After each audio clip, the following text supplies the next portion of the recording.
Après avoir flirté hier avec son plus haut niveau depuis mai 2001, la Bourse de Paris termine la semaine sur sa lancée. À la clôture, le CAC 40 gagne 0,27% à 5 677 points. Bien orienté depuis le début de la matinée, le marché a été tiré vers le haut par le secteur de la grande distribution. À la clôture, Carrefour finit en tête de l'indice avec un bond de 3,5% à 45,86 €. Dans son sillage, le groupe Casino Guichard s'adjuge 1,7%.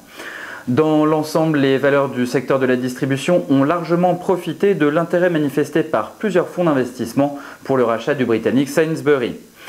Accor gagne plus de 3% après l'annonce de la cession de sa filiale Go Voyage. Le groupe hôtelier empoche au passage une plus-value de 200 millions d'euros. Suite à son excellent chiffre d'affaires annuel publié hier soir, le groupe de BTP Vinci progresse de 1,9% à 109,20 €. Crédit Agricole prend 1,9% à 33,63 €. Le marché réagit favorablement au succès de son augmentation de capital de 4 milliards d'euros. En tête de peloton du CAC 40, on retrouve également Dexia en hausse de 2% et PPR qui grimpe de 1,7%. Parmi les valeurs du SRD, le titre SEB tire son épingle du jeu et s'envole de 6,1%. Klépierre suit en hausse de 4%.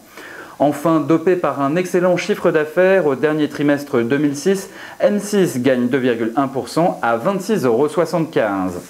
Du côté des baisses maintenant, Renault encaisse de plein fouet le sévère profit warning lancé dans la nuit par son partenaire Nissan. Le titre dévisse de 4,2%.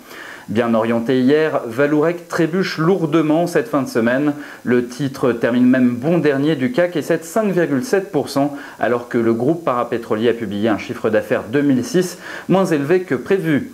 En début de semaine prochaine, les investisseurs suivront avec attention la publication de l'indice ISN des services pour le mois de janvier aux États-Unis. Sont attendus également les chiffres d'affaires annuels d'Atos Origin, 9CGTEL et Steria. Enfin, l'équipementier automobile Faurecia publiera ses résultats annuels. Rendez-vous donc lundi prochain à 9h30. En attendant, retrouvez toute l'information sur latribune.fr.